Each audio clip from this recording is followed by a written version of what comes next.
You're listening to WRMU 91.1, the radio voice of Mount Union. This is Christina Zordich, your host of Stark Actors on the Airwaves. We have a special guest here tonight, guys. Elizabeth, I would like to introduce her.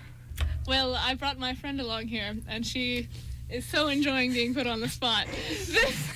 Hello. This is Emily, who is my friend who listens in from West Virginia every now and then. Except now she won't be listening in from West Virginia anymore because she graduated. Yay! So now she can listen in from much closer. Aww. And then I can abduct her and bring her here randomly more often. That's the plan. That's the plan anyway. Yes. Abductions. I mean, Stark Actors don't promote this. way to make that The creepy. opinions expressed in the show do not necessarily reflect those of the University of Mount Union or its affiliates. What? I looked it up and I didn't save it. Oh, you did? I found the It's on my disclaimer for you. Facebook. It's on your Facebook. Oh, okay. I want to say thank you for being a fan. I think you're like our only fan who listens. But if you could reach one person, if anybody knows what that movie's from. So if you are listening in tonight, that means you are, A second person. yeah, so you should contact us. Oh, I don't know who possibly could else be listening or at all. Allie, we love you. There we go. There we go. Allie, I There love was you your shout too. out. You owe Also- us a cookie. I love you more. I love you more than the rest of them, Allie. How could you do that on the spot like that? You can't do that on air. Favoritism. Okay. You could also Google us, Stark Actors on the Airwaves. We got a YouTubes and what? But what is Stark Actors on the Airwaves? Yeah. Jimmy, you explain it because you did good. Stark Actors on the Airwaves is a radio show brought to you by the University of Mount Union, where undergrad students join together to bring you radio drama. That's right, folks. We will read scripts, fiction, poetry, and even have the occasional song, so stay tuned in. That was lovely. Can we have a small recording? Everyone else of is that? looking at you in amazement, but Clarice just kind of takes it in stride. Clarice knows. That was fantastic. It was fantastic. That was beautiful. We'll go clap everyone. Just because Jamie's so awesome. Anyway, so we're gonna read yours first. Mine's. You read yours first. I brought mine just in it case was we back need- up. Okay, Georgia, since you don't have a. Oh, we didn't even introduce ourselves today. Well, Who are these people? if We this know who Christina is, and we kind of know who Emily is, and we Okay, mentioned other well, names. if this is a first-time listener, this is your host Christina Zorich, and my co-host is, Georgia McCartney, thank you for listening. and our lovely narrator is, Jamie Lawbacher. and our fantastic scholar. I named you something. There was something like that. Yeah, I'm Elizabeth Wheeler. and our I'm Clarice. beautiful Clarice. That's you now. Yay! Ty needs a. Ty, you need I don't know. I'm Ty. Yeah. Clarice is like a Work box of puppies. You just like. Yeah, but Because if you go and look at her, you just go, aww. So you just want to give them a hug, which is the same way I feel about Clarice. I just want to say, aww, and give her a hug. oh, this is beautiful. I know, beautiful Ty, moments. no, Ty could be chillaxing Ty. I don't know. Chillaxing You're very Ty. calm. She's very laid back and I cool. like it. Yeah. I Yeah. might change it later, but that's what you are for now. Yeah. All And right. Emily's our valuable guest. Yes. Very valuable. Valuable. Honor. How much is she worth, Georgia? I'll have to think about Honor. that one. You'd better figure that out if you're gonna kidnap me. I am happy. This is true. Honored is a better term. Yes. Yeah, I told you that joke I had the other day. It's like, oh, it's like this bakery guy gets held ransom. It's like, give me all the dough. And then his girlfriend comes to rescue him, and she dumps out a big bag, and it's like all these loaves of bread, and she's like, I brought you your dough. So, I don't know why that was so funny to me, but. Georgia, your jokes are even worse than mine. I know, right? This is why we're friends, because we tell I know. bad your This mom is also jokes. why and- she's Russell. Yes. I'm sorry, I was No, it's okay. No, there's no one doing this. Don't bring your host. Don't. I love you. love you too. Okay, So what do we have tonight, guys? Yes, what do we have tonight? Explain. Okay, I will explain. So Christina posed the idea of a fantasy world, and I kind of jumped on that because, hey, that sounds like fun. Why wouldn't you want to write in the setting of a fantasy world? Because what exactly... We thought of a good description for this world earlier, but you're going to have to help me remember it, Christina. Okay. What was it? It's like a bunch of interconnected... Christina? I'm sorry. I was Tech trying to problems. I was trying to fix the buzzing in the background. Oh, okay. There Did you was fix there was a buzzing. It sounds like it's gone now. It's gone. Okay, great. Wow, how'd you do that? Can we still hear everybody? Mike 2. Everybody speak. Hello. Hey there. Hola. Hi. Sounds beautiful. And we got rid of the buzzing. I'm so happy because that was in That's why. the last There we recording, go. and I was like, So you want me to describe the world? yeah, describe the world that you thought of. Well, over Christmas break, I was playing a lot of Skyrim, and I was like, I always wanted to like insert myself into a world like that. Like even if I just watch medieval like movies, I'm like that stuff's awesome. Why can't I be in a world like that except with like magic and like wizards and stuff? So I figured we could just make instead of having the Quinn and Russell be modern day average world, realistic world, whatever, with singular characters based on throughout the entire story. I figured we could have a world where the world is the same and there are a lot of characters within it that change a lot, and they could either meet each other through scripts or they could just know each other, or like for example, instead of just having Liam and Abigail scripts, or if they're a character in this world, and I have like Cosmo because he's a cat or whatever, Yeah. and I have a script with Cosmo and somebody else, Cosmo could meet Liam because they're still in the same world, even though they weren't created at the same time or whatever, like that. So things don't. Also, it's a good idea to have people come in and write stories for us. Yeah. Because it's really easy to just sit down and be like, oh hey, I want to write this. Like, I don't even care. Fantasy. I don't even care if it's like 3 pages long. Yeah. We will read it. So We will. please, it's As fantasy. long as it's safe for work. Yeah. Yeah. Safe for work. Yeah. Safe for work. But I I think- think put a description on that. Okay. On the Facebook of the Yeah, world. that's a good idea. I'll do Oh, that. yeah. I feel like the easiest description of it is it's an anything goes fantasy world. Yeah. Pretty Yeah. much. Yeah. Yeah. Which is really cool because if people already have something written that's similar to that, Yeah. like That's it's why- not yeah. hard to integrate that. So if you already have something written, that's sweet. Yeah. Get in. Please. Yeah. Uh-huh.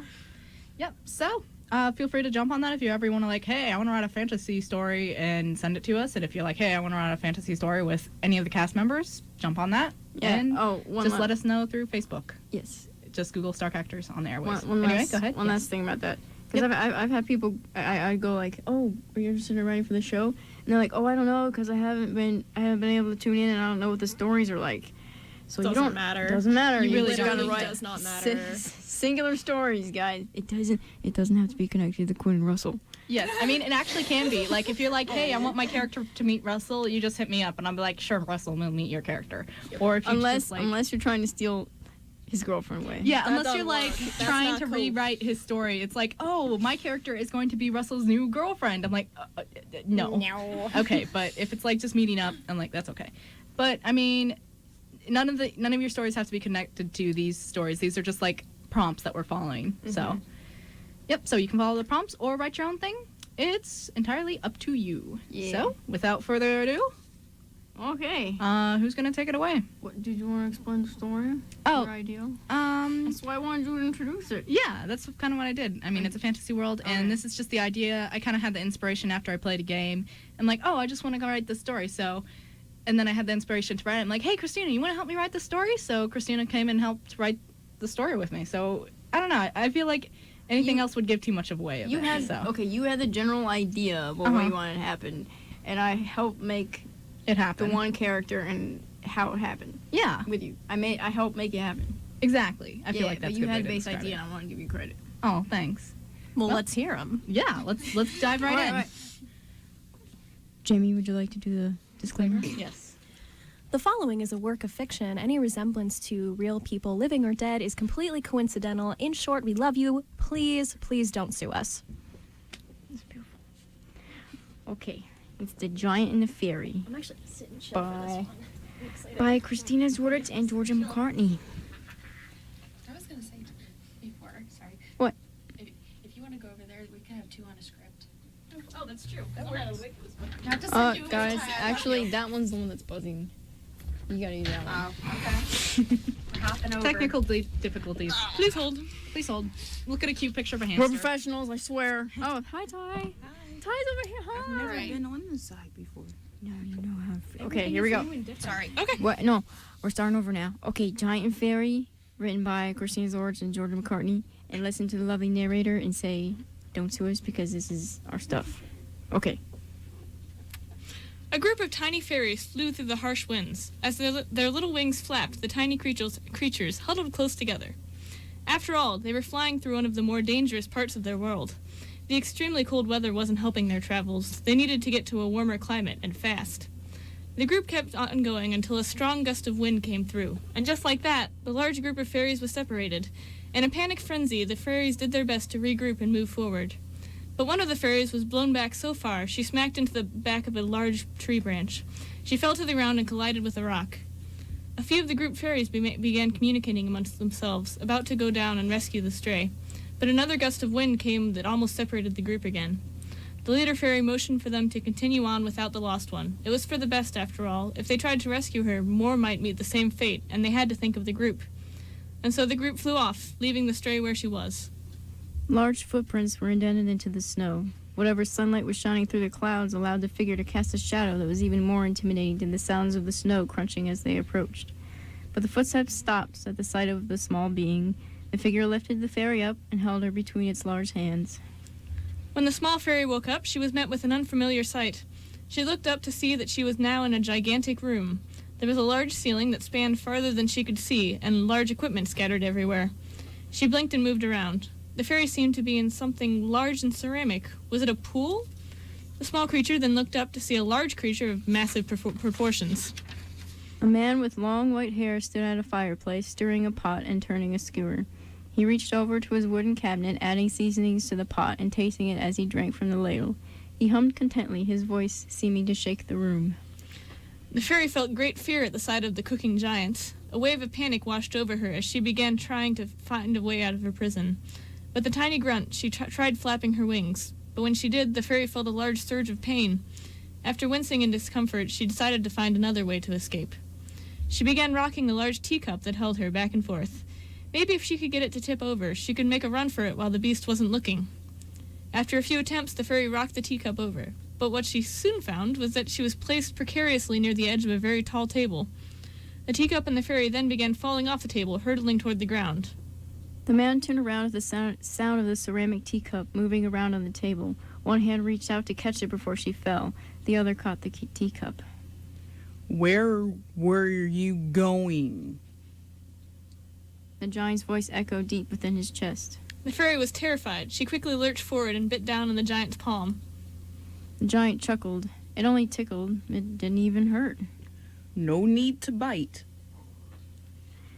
He rested her back down on the table and patted her head with his index finger. He turned around and approached her with the ladle in his hand. Potatoes too, or just broth? The tiny lady spoke out in a voice that matched her size. What? If you're going to cook and eat me, just get it over with.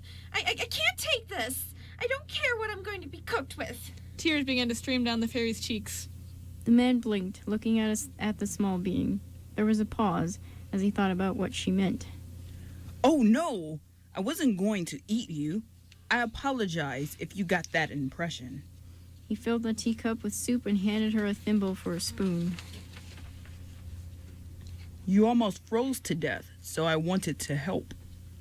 The fairy looked up, seeing the giant's eyes for the first time. She sniffled and looked at the thimble in her hands. She gripped it as she stuttered. The fairy didn't know how to react to all of this. The giant bent down on the heels of his feet, his eyes meeting hers at her level. The fairy quickly raised the thimble in front of her face. Do you like stew? She slowly lowered the thimble. Yes, it's actually my favorite, but... The fairy shook as she spoke and avoided eye contact with the large man. But what? Is it too hot for you? Looking over at the soup in her stomach growled. She hadn't eaten since the separation. I guess a little sip won't hurt.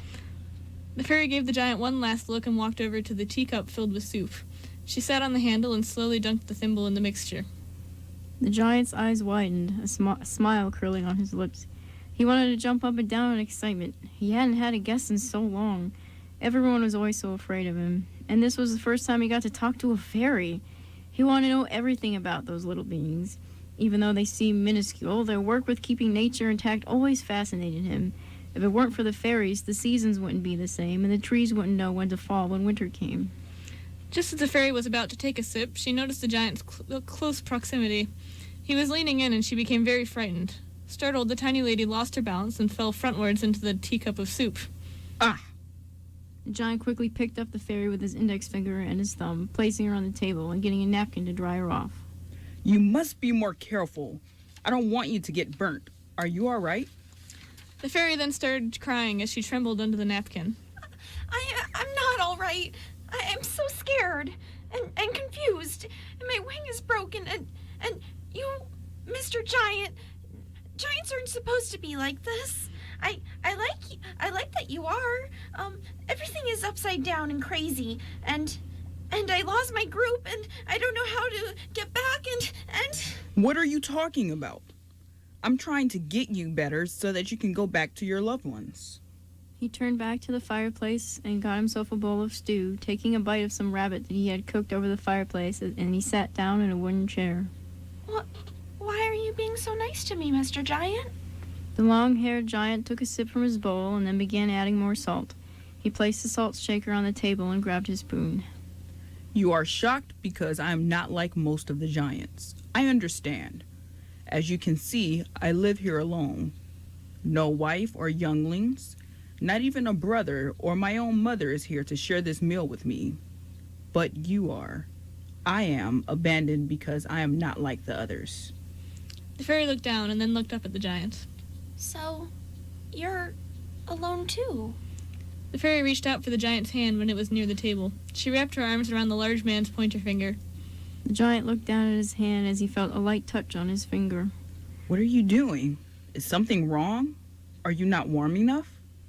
I'm very small and weak, and I can't help much, but I can do this. This is my way of saying thanks, and that I want you to feel less alone. Sometimes. I guess even giants need hugs. The giant smiled and lifted her up and placed her in the palm of his hands, his eyes meeting hers. That is very nice of you to want that for me. But I'm afraid that giving hugs will not help me to be less lonely. Then we could try to eat together again. I'm not as afraid anymore. You could tell me stories of your adventures, and I could tell you some of mine as well. The long-haired man's face lit up. I would love that very much. Perhaps you can tell me a tale of your adventures right now. You can start with your name, now that I can call you friend. For the first time in a while, the fairy smiled. Sure. My name is Petal, and I'm a spring fairy. What's your name, Mr. Giant? I am called Orn, and I am just an average giant. Well, not average. He placed her back on the table and continued to eat. So, you are one of the many who helped the trees come back to life after the winter? Yes, I am. Well, kind of.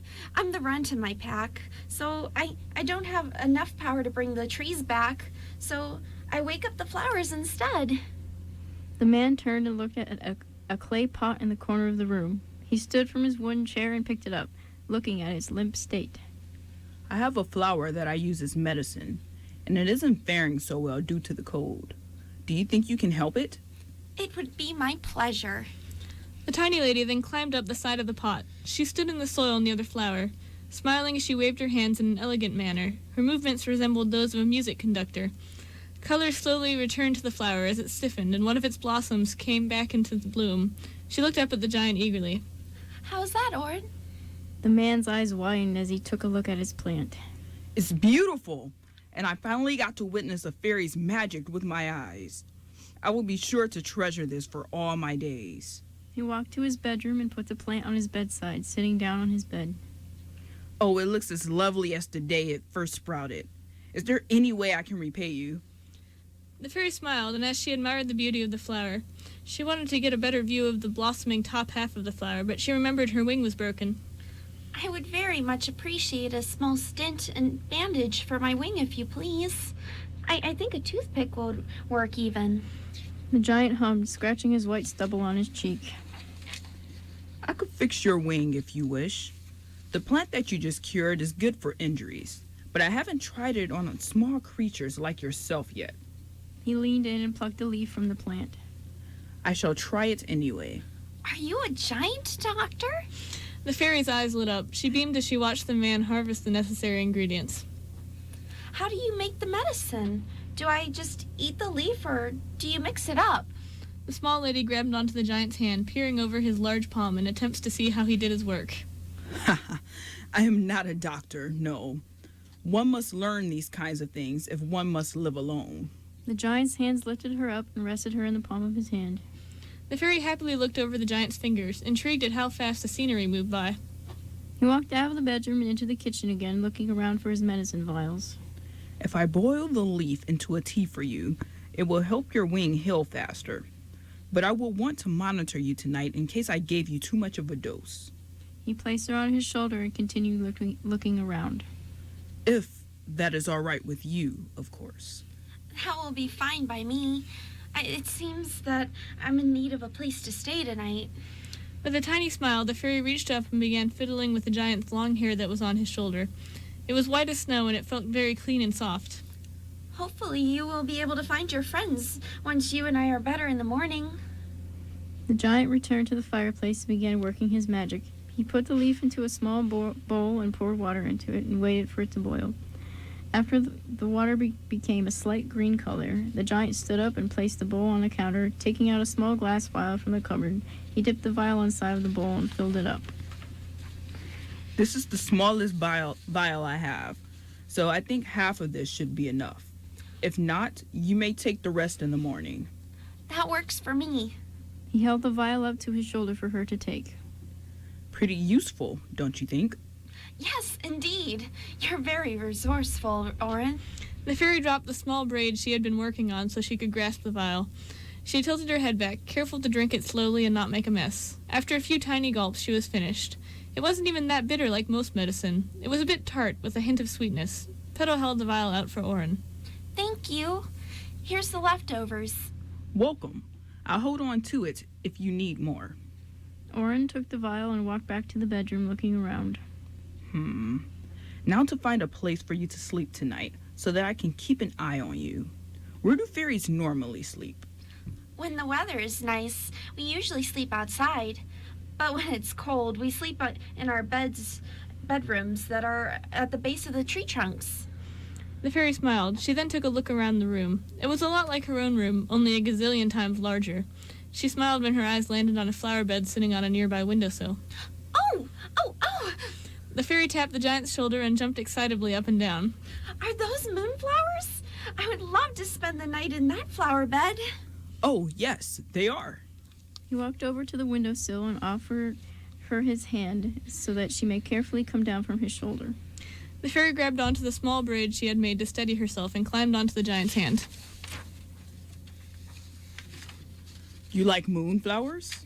Yes, I do. Their vibrant colors always make me happy. It's so weird and funny how they only blossom in the moonlight. Once in the flower bed, the fairy walked around. She handled a few flowers, gleaming at the sight. They seem to be very well taken care of. Of course. Moonflowers are delicate creatures and must be treated with great care. They are some of my favorites. Well, my new friend, you have excellent taste. Would you be able to give me a little piece of cloth to keep me warm tonight? I could make a little hammock between those two flowers if that's okay with you. The giant stood from the bed and opened his drawer at the end of the bed. He shut the lid and handed her a clean wool sock. I make my own clothes from my own sheep. This should be comfortable. The fairy smiled and took the sock. She walked over to two flowers held up by some small wooden posts. Petal carefully strung the two ends of the sock up onto the posts. It's lovely. Thank you again. Petal then crawled inside the open end of the sock and pulled the cozy fabric close to her cheek. Good night, Oren. I'll see you in the morning. The giant smiled as he sat on his bed, leaning over to blow out the lamp on his bedside dresser. May you rest well, Petal. Yeah. That was cute. Dude, you were awesome. High five for that. And you! I forget what my favorite... I know what my favorite Clarice moment was. What was that? Wait, what? The oh. Yeah, that was it. I didn't know how to do that, and then after after the first Oh, one. it came naturally. Because that's not Clarice. Wait, because that's not the fairy, that's Clarice. That was good.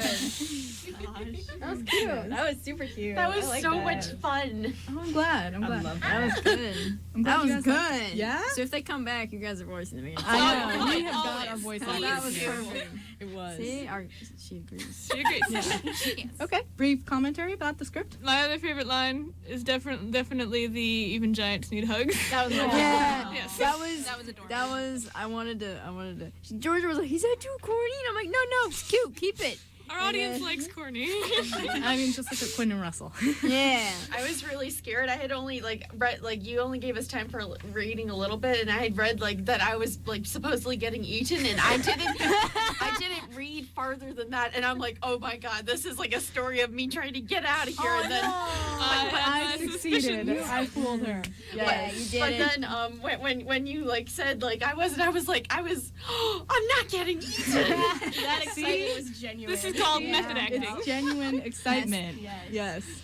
This is why we don't pre-read on Stark Actors on the Airwaves. Come on now. Whole readings. That's what I was telling Clarice. Yes. I'm really making a really derpy face right now. No, Yeah. but for real. I mean, Everything is don't- genuine. I mean, don't think we're unprepared or anything. It's just because we need No. to have reaction like We're that. totally prepared. Purposeful method acting. Yes, thank that's you. what we Thank want to you. call it. That's what we do here. So it's 9:36, guys. Do we need How long is this Jamie thing? and Ty need to comment? Oh yeah. Comments. Okay, well, just to comment on what you were saying about the method acting thing.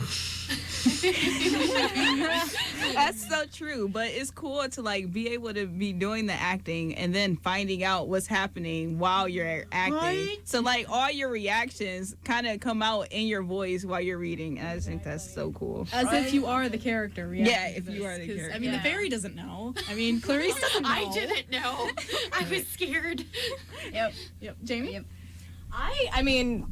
This is the writing minor coming out in me. I really like how you have separate narrators for the separate characters, and I know you did that last week. Yeah, because we had a lot of narration last week, I think. Yeah. What was our script I'm trying to last think which script it I was. forget. It wasn't. Oh, it was with Hector- the. it was with Hector yeah. and Shelley. Yeah, And, yeah. there were two different sides of the stories. And they the- each had different narrators. Yeah, and that story was primarily narration. So I'm like, how do we mix it up? Yeah. So Yeah, it's- I really like that. I think it helped Oh, I'm kind glad. of, It is a good solution especially to the when you're massive like narration. exactly, That worked like when I'm you're glad. scene switching really fast, especially at the beginning of this. It's a really good idea. I'm really happy you like that because that was a new thing on my part because I'm like, I Yeah. want to try this and Yeah. I'm glad it's going over well. Yeah. So thank you. Elizabeth? I think I'm done. I think I already. Oh, the hug. Yeah. Would Emily like to say a little something? You. I also contributed my favorite line, and you had a fantastic giant voice. Yeah, That was right? That's what I said. I think at first you were really uneasy, and after you totally got it. Yeah, I got that. Well, the giant was uneasy at first too. So Yeah, it worked. exactly. He's like, oh my gosh, this tiny Method little bee. acting. I know. Kevin would be so proud of me. Yeah? Yeah, he would. He'd be like, great. Kevin, great. I'm torn between Kevin desperately needs to listen to this and Kevin does not need to listen to it. I know, right? You know exactly what I mean. Yup. I know exactly. For those we're of you having listening fun. at home and for Emily, Kevin is the head of the theater department here. Yes. Well, we're having fun, and the people who are listening obviously like to listen, so I think we're in a good place now. Yes.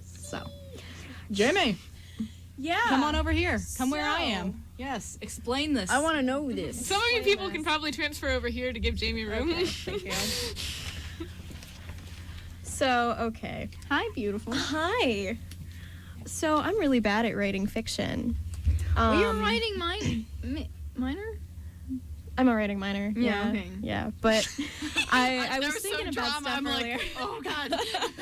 No, I was thinking earlier because Christina was talking about trying to find stuff to read on air tonight because it was a busy week for her. And I had this thought earlier, and then I didn't think of it until I got into the studio, so I didn't really have time to read this over at all. I haven't looked at the story in a year. Method acting. Method acting. I should give some background on this. This is going to sound really weird. It's about walruses in space. It sounds like something Sleepwalking. from what is that movie called with the whale that like splats on the ground? Oh, Hello ground. Boosh. Hitchhiker's Guide to the Yeah, Galaxy. Hitchhiker's Yeah, Guide that's to the kind of how this feels. But no, I really wanted to write this one evening, and I didn't know what to write, so I texted one of my friends, and I was like, give me a prompt. Like, give me something to work with. And this friend really likes walruses, and this friend really likes big words, so he just gave me Intergalactic Walrus Somnambulation, which is apparently the fancy word for sleepwalking. So I was like, Do I know said okay, friend? no. Okay. No, I would but like to meet him. yeah. I'd like to meet this friend too. Yeah. It's my friend Alex, who, if he ever happens to listen to this, can Hello, feel Alex. responsible for this. It's really weird, and it's not necessarily got a satisfying ending at all, because I had to like just kind of like close it up somehow. But if I'd have thought about it, I would have put it into script form. But That's okay. all right. So I'm gonna try and differentiate the two characters, because there's two characters who are gonna be talking. But all right. And it's Do you just have a called, title for it's just called Intergalactic Walrus Somnambulation, because I never thought of a good title for it. That is an awesome title. That is a great title. Good enough for me. Okay, you guys ready? I'm ready. Nobody's allowed Brace to judge me myself for this. No, this is gonna be great. This is gonna be great. Fred? Vice Admiral Jack Rosemaris jumped back as his friend Fred turned suddenly from the fridge, their tusks almost colliding. For Neptune's sake, Fred, what are you doing? Commodore Fred Otabanus held in his flippers 3 cans of pineapple juice, a pack of chocolate pudding, and a container of cottage cheese. All of this he dropped unceremoniously onto the small dining table. I'm scrapbooking, he said, and began to fumble around the kitchenette.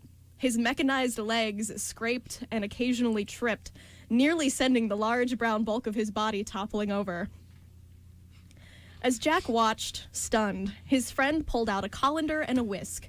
He then squeezed his blubbery girth into a chair at the table and began cracking open cans of juice.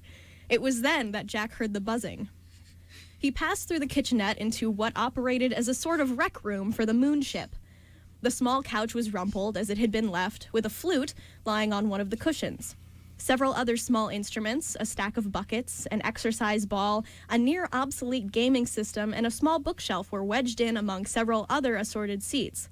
It looked just as Jack remembered leaving it, but for one thing. The TV was on.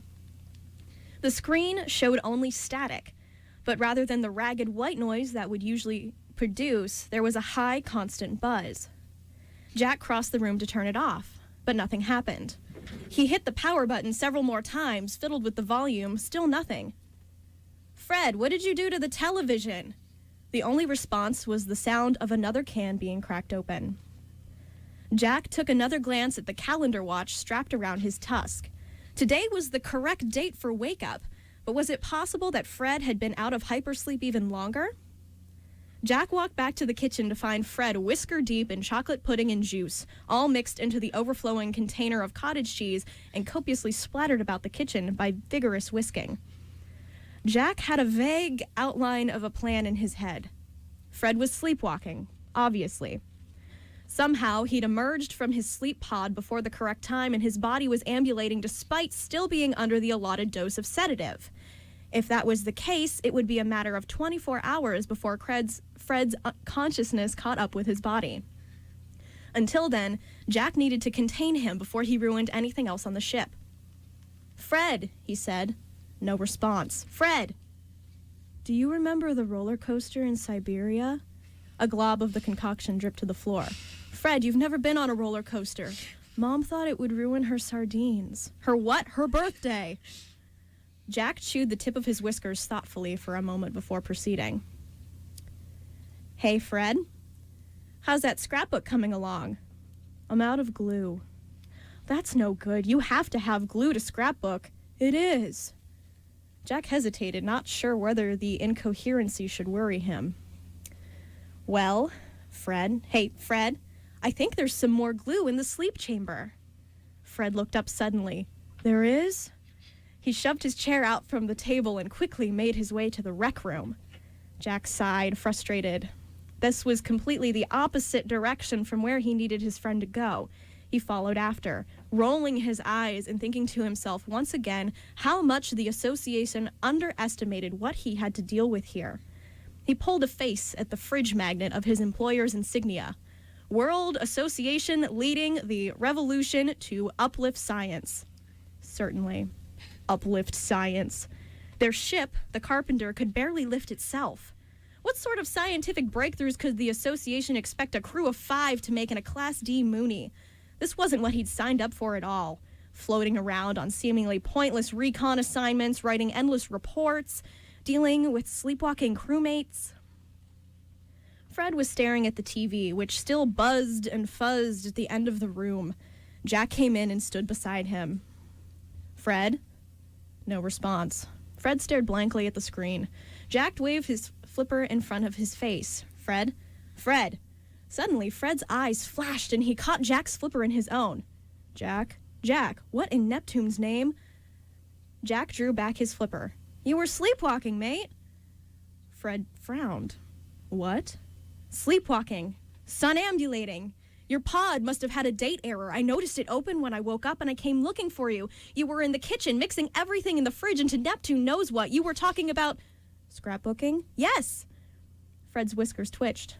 And my mother's sardines? Yes, only your mother doesn't raise sardines, does she? And you've never been on a roller coaster either, have you? No, but you have. And your mother raises sardines. Jack cocked his head. What are you getting at? Fred hesitated, then reached out and tugged at one of Jack's whiskers. His flipper came away streaked with cottage cheese. It was then that Jack noticed that Fred was completely clean, as though he had just woken up. It was then that he noticed the TV was no longer buzzing. He turned to see that its screen was blank, and reflected in it he saw himself. He was covered in chocolate pudding, cottage cheese, and pineapple juice, a whisk sticking out of his pocket. This was a report he would have a hard time writing.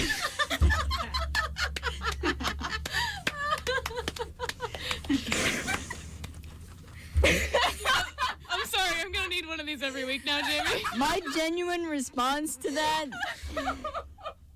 since I was acting it out back here, I know, Christina was acting out this whole thing. Thank you I so was much. legitimately confused at what happened at the end. And then it hit me.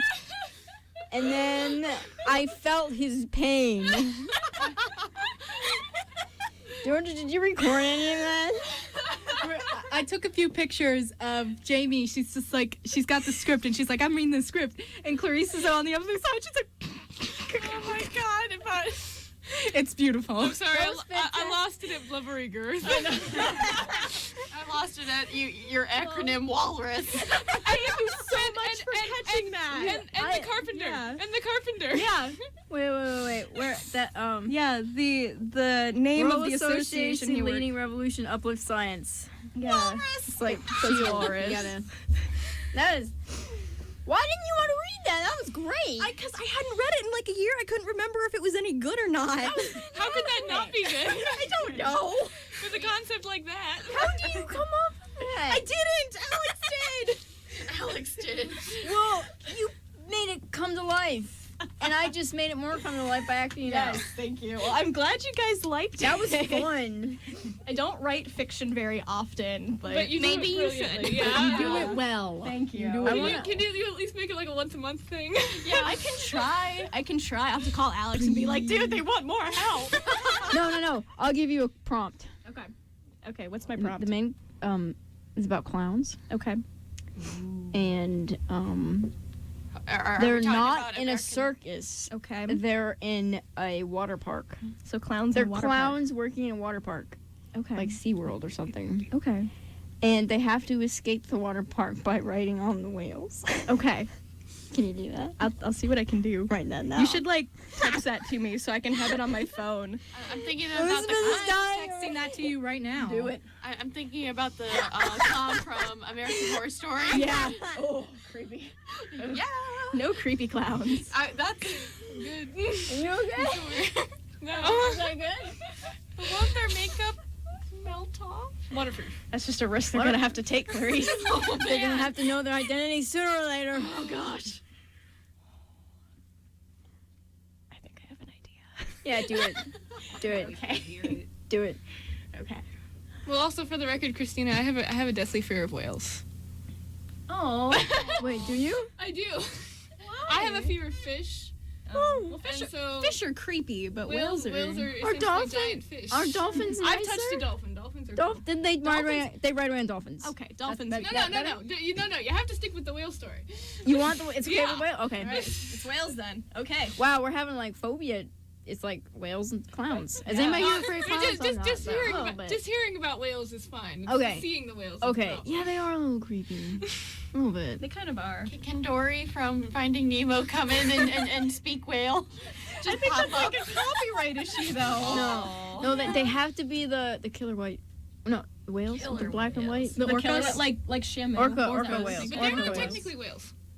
Oh, I know. Really? No, orcas. Use the orcas. Orcas. They have to Yes. ride away on orcas. Okay. Yes. It's like Free Willy except Free Waldo.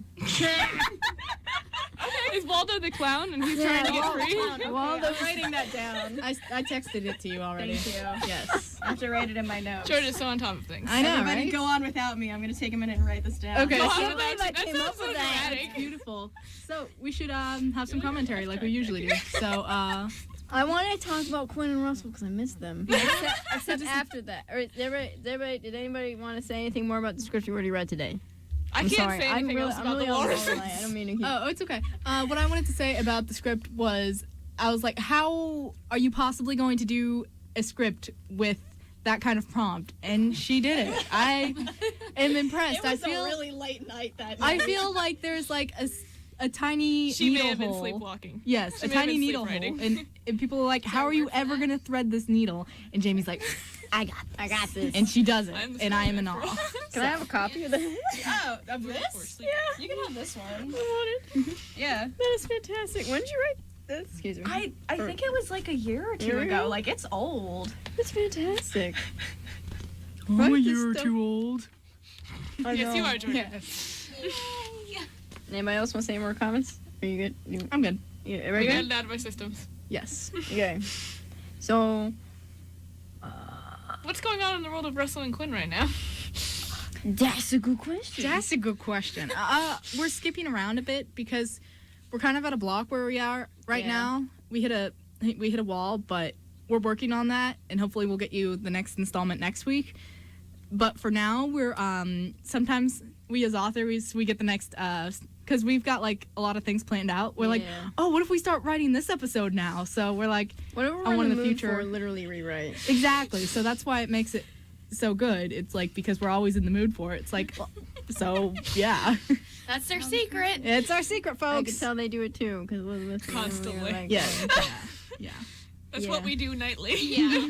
pretty much us Yeah. too. What about Yeah, Elizabeth and Emily? Would you like to talk about your writing adventures or things you, like? You don't want us to talk about our writing adventures. Oh. I'm just gonna cut you off right there. Okay. Okay. I'll Don't be even- denied. Well, Emily, how's it Okay. feel being on the show? It's cool. This is great. Are you, I like having, it. are you having a good Can I come time? back? Yeah, anytime. Yeah. I can. I felt. If you come back, we may make you do a part. I feel like you grew more comfortable as we like Well, derp sure. around. Yes, yes. I'm glad. I didn't want you to be like awkward here because everyone's. I mean, we're all awkward, but it's a awkward. different Okay. kind of awkward. We didn't want you to be Thank you. uncomfortable. Thank you. Thank you. Jamie's our dictionary or thesaurus. Something like that. Something. Yeah. Something. English. Yes. Can we ask her a question? Yeah, go ahead. You, I can. I know you have some questions, so go ahead. Do it. I want to ask Emily questions about Quinn Russell. I want to know what she thinks about them as people, as characters. Do you like them? As real I like people. them. They're adorable. What do you like about them individually? Like, I don't know. You were talking recently. Might have been last week. I don't know. I lose track. About how there's been a lot of character development for both of them. Yeah. And there really has. They've changed a lot, and I like it. They're cool. Oh, thanks. Yeah. What changes do you see? Like, can you well, name obviously, specifics? the I know not being a specifics are thief hard. anymore is a pretty big thing. Not a bit. Not at all. Christina, well, you think Christina and I actually on the way over here, we were talking, and I slipped into wrestle mode for a minute, and he's like, "Oh, Quinn, you're like this rich thief, all right? You can do it." And Quinn's like, "I'm not a thief anymore. I'm a barista." Barista, yeah. Yeah. And it's like, "Aw, Nice. yep." Oh, he'd be so cute in a little like apron to cook in. Contain yourself.